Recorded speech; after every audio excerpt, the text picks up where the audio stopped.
идома. ба мошин баргаштам. намедонистам чӣ кор кунам. дар чунин ҳолатҳо маъмулан ба наздикони бемор занг мезананд, аммо ман аз хонаводаи Сарҳанг касеро намедонистам. аз ин рӯ ба Степан занг задам. тамоми ин муддат ба дари бози хонаи Сарҳанг фикр мекардам. баргардам ё бимонам. наметавонистам ба қароре бирасам. 2 дафъа то назди утоқи ҷарроҳӣ рафтам. пизишку парастор ҳанӯз бо бемор буданд. ҳавлии бемористон ки то ҳол дар он ҷуз ман ва селаи зоғони овозхон касе набуд, ногаҳон серодам шуд. мошине бо суръат дами дар истод ва зане аз он бо аҷала берун ҷаҳид. парешонҳол буд ва зоҳиран мегирист. ӯ ба марди хушлибосе ки мутеъона ба дунболаш меомад таваҷҷӯҳ намекард ва бо суръат вориди бинои бемористон шуд. баъд 2 марди низомӣ бо мошини ҳарбӣ омаданд ва боз 2 ҷавони қоматбаланд ки ба Сарҳанг монандӣ доштанд. аз ҳама охир Степан бо ҳамсараш расид. ҳамсари ӯро аз рӯи аксҳое ки дар девори хонаи қадимӣ дида будам шинохтам. синааш аз Степан бузургтар менамуд. дар тан либоси хоксорона дошт ва пойҳои фарбеҳашро ба сахтӣ мекашонд. бечора кай неъмат ин бори сангинро чанд километр то бемористон чӣ гуна бурда бошад? ин ҷо будани ман дигар зарурат надошт. хостам калиди мошинро ба хешони Сарҳанг биспораму ба хона баргардам, то худои нохоста Сарҳангро ғорат накунанд. дари утоқи амал боз буд ва Сарҳанги докапеч рӯи нимкат рӯ ба даромадгоҳ менишаст. як чашмашро комилан дида намешуд ва чашми дигараш аз зери миликҳои вармосида чун пилтачароғ милт милт мекард. сураташро гӯё дар роған тар карда буданд ки дар партави чароғи бузурги утоқи амал медурахшид. амалиёт анҷом ёфта буд ва парастор бо чеҳрае ки аз он шафқату ғамхорӣ меборид, пахтаву биндҳои хунолудро аз рӯи миз мебардошт ва пизишк фишори хуни маризро бо эҳтиёт месанҷид. Сарҳанг бо ҳамон чашми нимабинояш маро дид ва бечораҳолона лабханд зад. «От благодарите, пацана, он мне жизнь спас», гуфт ӯ ба он зани асабонӣ ки сураташ аз гирья мисли анор сурх шуда буд. беморбинҳо ҳама якбора рӯ ба ман оварданд. ман аз хиҷолат сарамро поин андохтам. зан дастамро фишурду спасиба за папу гуфт. калиди мошинро ба кафаш гузоштам ва бе ҳеҷ каломе аз утоқ берун шудам. «Подожди, я отвезу тебя домой», гуфт Степан ки ба дунболам меомад. «Не беспокойтесь, дядя Степан, здесь недалеко, я сам доберусь». «Ну что ты и так замерз, мог бы машину заводить». Степан маро то хона расонд. В спичке я оставил дверь полковника открытой, да и окно вылетело во время взрыва. Нужно, чтобы кто-то следил за домом. Степан сарашро такон дод, андешаманд менамуд. «Спасать людей – это, наверное, ваша семейная черта», – гуфт ӯ. «Оставайся всегда таким. Пусть Бог воздаст тебе за твою доброту и человечность. Иди в дом, отдыхай. Ты порядком устал. За домом полковника проследят другие». аммо истироҳат куҷо буд? ман аз панҷара хонаи Сарҳангро посбонӣ мекардам. чанде нагузашта мошини низомӣ омад ва якчанд сарбоз деги бузурги бухориро сари даст ба хона дароварданд. Степан медонист чӣ мегӯяд. Сарҳанг одами қаторӣ набуд ки ба дунболи дастиёр бигардад. сарбозҳо болопӯшҳои иститории худро берун оварда бо суръат ба кор часпиданд. танҳо медидам ки сарҳои ниматарошидаи онҳо дар атрофи деги бухорӣ пасту баланд мешуд. тавре аҷала доштанд ки ин гоҳ имтиҳони омодагии инзиботӣ месупурданд. панҷара ҳам насб шуд ва баъди чанде ҳамон мошини низомӣ баргашт ва сарбозон саре ба сандалиҳои пуштӣ ҷаҳиданд. суръати онҳо маро мотту маҳбуд кард. гӯё доштам филми акшен медидам. бегоҳ духтари Сарҳанг сар зад. дар як коса бораям котлету биринҷ овард ва лифофаеро рӯи миз гузошт. осори гирья ҳанӯз ҳам аз чеҳрааш нарафта буд. шояд ба ашки шур ҳассосият дошт ки гунаҳои баланд ва димоғи борикаш дар ранги қирмиз ғӯтида буд. бо гардани баланд, чашмони сард ва лабҳои фишурда зани қудратманд ба назар мерасид. аз модели занҳое ки рафтору гуфторашон фаротар аз қазоват аст. «Меня зовут Вера Криловна. я дочь Кирилла Сергеевича. Я вас помню, сегодня виделись в больнице. Я Фарход». Ӯ лифофаро ба самти ман тела дод. «Я понимаю, что деньги ничего не значат по сравнению с мужественными поступками, но отец хочет отблагодарить тебя. Котлеты оставьте, деньги заберите, я не из денег помог вашему отцу».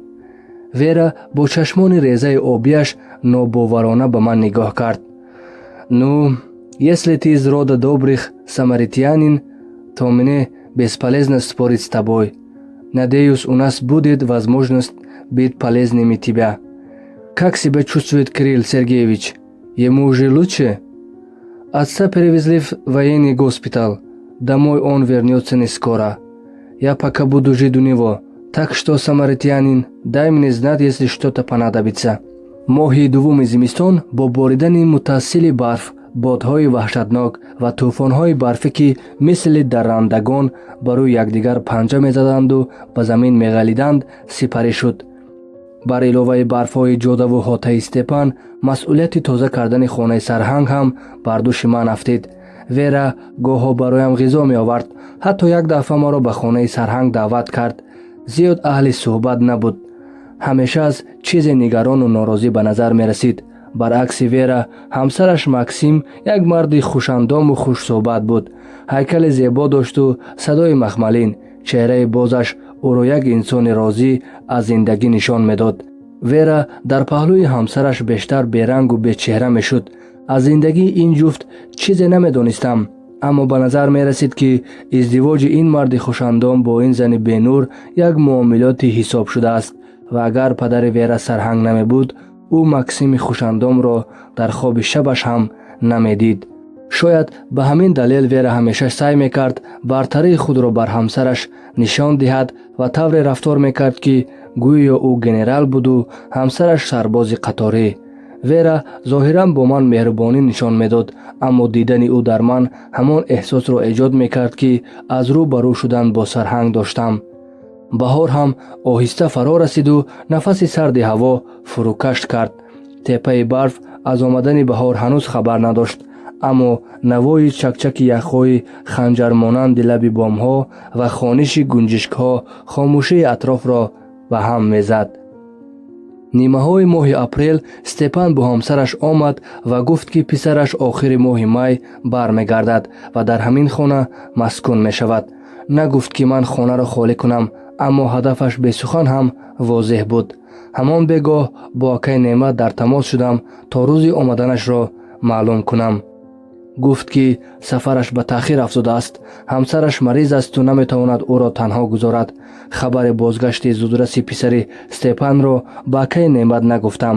нахостам ӯро нороҳат кунам, аммо шабу рӯз дар ин андеша будам ки акнун бояд куҷо биравам. имтиҳонҳои сарнавиштсӯз. писари Степан аввали моҳи июн бо мошинҳои пур аз ҷиҳоз ки ҳамагӣ наву коғазпеч буданд ба хона кӯчид ва ман борхалтамро ки пас аз дидори ахир бо Степан омода карда будам бардоштаму ба кӯча баромадам. ҷое барои рафтан надоштам, на коре, на сарпаноҳе. худоро шукр ки ҳаво гарм буд. баъзе шабҳоро дар ҷангалҳои атроф ё канори соҳил рӯз мекардам. азоби бехобӣ мекашидам. танам аз неши пашаҳои шаб обила мекарду хуншор мешуд. маоши чандмоҳаро тавассути як муҳоҷир ба хоҳаронам фиристодам. каме пул доштам, аммо харҷ намекардам, то ҳуҷраеро дар ҳамин атроф киро кунам ва омадани акай Неъматро интизор шавам. аз қазо буҳрони иқтисодӣ ҷаҳонро дар қабзаш фишурду ба ин кишвар ҳам роҳ ёфт ва хонасозиву бинокорӣ тақрибан мутаваққиф шуд. баъзан ба назди муҳоҷирони моҳигир мерафтаму ба онҳо кӯмак мекардам ва якду танга гирам меомад. аммо дар он авҷи бекорӣ гадо аз гадо безор буд ва ҳузури ман дар ҷамъияти муҳоҷирони соҳиби кор абрувони онҳоро ба ҳам меовард. аксари муҳоҷирон аз бекорӣ дилтанг шуда ба хонаҳояшон баргаштанд. аз куҷое шунидам ки дар гӯшаи шаҳрак чанд сохту соз идома дорад ва зоҳиран коргар меҷӯянд. ба гурӯҳи муҳоҷироне ҳамроҳ шудам ки дар ҳамин атроф дача месохтанд. кор сангин буду маош ночиз. дар ин ҷо мисли якаи неъмат дилсӯзе надоштам. баробари ҳама хиштҳои сангин мебардоштам ва бетон мерехтам. касе ба ман раҳм намекард. камари ҳанӯз рушд нокардаам аз дард менолид ва шонаҳоям хам мешуданд. кордиҳанда мисли Степан ба коргарон ғизо намедод. мегуфт: «Это ваши проблемы. мехоҳед ҳамин, нахоҳед ба истилоҳ чаҳор тарафатон қибла». бо шиками нимасер кор мекардем. муҳоҷирон ба ҳамин ними маош ҳам розӣ буданд. охир чандин шиками гурусна дар ватан ба пули онҳо умед мебаст. кордиҳанда марди бадқавора ва пақанаи чоқ буд, ки даруни сиёҳаш дар чеҳрааш мунъакис мешуд. аммо зане дошт мисли парӣ, зебо ва ба зоҳир 20 сол аз худаш ҷавонтар.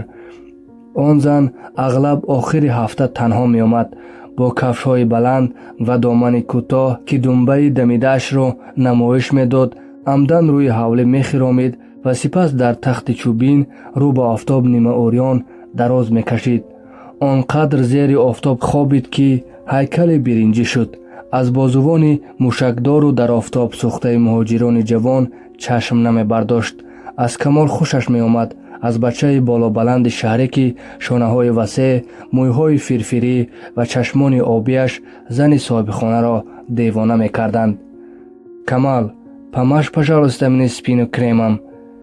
Я боюсь шайтана, хозяйка. Пусть Фарҳод поможет. Ему можно, он еще не дорос до греха». шӯхӣ мекард Камол ва муҳоҷирон аз ханда нафасгир мешуданд. «Ну, пусть будет Фархад». дар садои соҳибхона навои ноумедӣ шунида мешуд.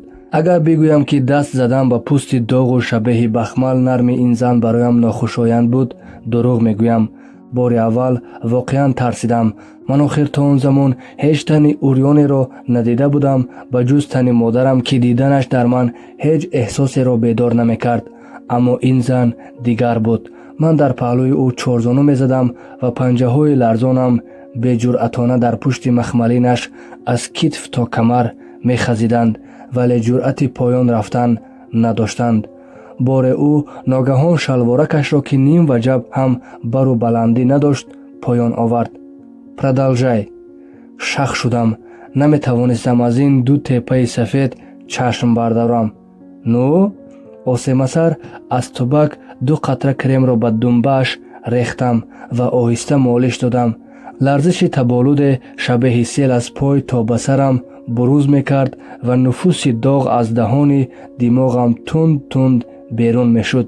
эҳсоси фораму ношиносе буд, ки мислашро то ҳол таҷруба накарда будам. даҳонам мисли кавир мехушкид ва забонам дар комам мечаспид.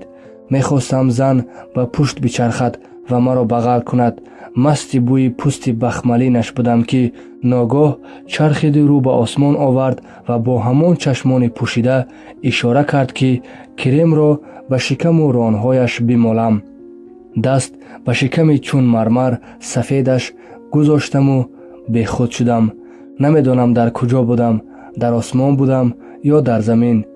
ваҷҳе вуҷудамро фаро мегирифт ва банд банди мағзу устухон ва рагу пайвандамро аз ҳам боз мекард. эҳсосе доштам, ки мисли пари қус сабук шудам. мехостам ин лаҳза ҳеҷ гоҳ ба поён нарасад. аммо ногаҳон шалворам хис шуд. худоё, чаро шошидам? ҳарчанд мехостам мезакамро дарун бикашам, аммо шоша мерехту мерехт ва маро беҳол мекарду чашмонамро фурӯ мебаст. ман аз хандаи девонавори зан ба худ омадам, ки мастона печтоб мехӯрд ва «О боже, я совратила ребёнка» мегуфт. хайрият, коргарон банди кор буданд ва садои хандаи ӯро намешуниданд. ман бо илтиҷо ангушт ба лаб бурдам. «Ок, не бойся, никому не скажу. Пусть это будет нашим секретом», гуфту чашмак зад ва дубора аз ханда нафасгир шуд. ёд надорам чӣ гуна то ҳамом расидам ва шалворамро иваз кардам. он чӣ дар шалворам рехта буд, шоша набуд, мояи дигар буд, ки чӣ буданашро бадтар фаҳмидам. дафъаҳои баъде, ки дар канори кати чӯбин чаҳорзону мезадам ва бадани чун мармар сафеди зани соҳибхонаро молиш медодам, тамоми ваҷҳу хуморро дар худам сабук мекардам, то замоне ки ба ҳамом бирасам. дар ҳамом нафасҳои тундамро бо нутфаам аз банд раҳо мекардам ва беҳолона ба девор меғеҷидам. мехостам ин ваҷҳ ҳеҷ гоҳ тамом нашавад. чаро ман аз он зан ёдовар шудам? ҳо ба ин далел ки билохира ӯ камолро ба домаш афканд ва акнун баъзе шабҳо низ дар сохтмон мемонд. ба ҳам даромехтани зану мардро ман бори аввал дар ин ду нафар дидам. зани соҳибхона рӯи нимкати мармарии доғи ҳамом бо чашмони баста ва даҳони нимабоз мехобид. нӯги синаҳои дар атроф сӯхтааш мисли нофи анори норасида ба сақф нигоҳ мекард ва гесувони чун соқаи ҷавдор зардаш монанди шаршара аз лаби нимкат ба замин сарозер мешуд. ӯ бо тани офтобхӯрдаи ҳамвор ҳайкали зебои биринҷиро мемонд. агар нозанини хуфтае дар ин дунё вуҷуд дошт, ҳамин зан буд, ки танҳо диданаш мани наврасро ба ваҷ меовард. мисли одами ҷодушуда ба панҷараи ҳамом часпида будам. ҳайкали биринҷӣ тадриҷан ба ҳаракат даромад. шиками ҳамворашро навозиш мекард ва ангуштонаш нарму мулоим ба поин мехазиданд. ниҳоят даст ба байни ронҳояш заду пушташ аз нимкат баланд шуд ва чун мор ба худ печид. панҷараи ҳамом ба тарафи бинои амбор боз мешуд ва ман метавонистам соатҳо аз тамошои бадани биринҷии ин зани зебо ҳаловат бубарам. аммо ногаҳ дари савно боз шуду камоли урёнро дидам. ҳамон ҷавони хушқиёфаро, ки мӯйҳои фирфирӣ, чашмони обӣ ва шонаҳои васеъ дошт. ӯ пушт ба ман рӯ ба ронҳои зан меистод. медидам, ки дастонаш рӯи ронҳои ӯ мелағжид ва хам мешуду тани ӯро мебусид, он қадар ки фиғонашро ба осмон баровард ва ман аз тарс фирор кардам. чанд қадам дуртар рафтаму боз баргаштам. як нерӯе маро ба тамошои он саҳнаи урён мекашонд. аз ин майли шармовар хиҷолат мекашидам, аммо тавони муқобила надоштам. баргаштаму бо он ки туфамро аз ҳаяҷон ҳар лаҳза қурт медодам, дубора ба он ду нафар, ки акнун мисли ду ҳайкали биринҷӣ ба ҳам печида буданд, хира шудам. аз онҳо мутанаффир набудам. эҳсосе доштам, ки дар ин омезиш ман нафари сеюмам. шунавандаҳои азиз, идомаро дар нашри дигар хоҳед шунид.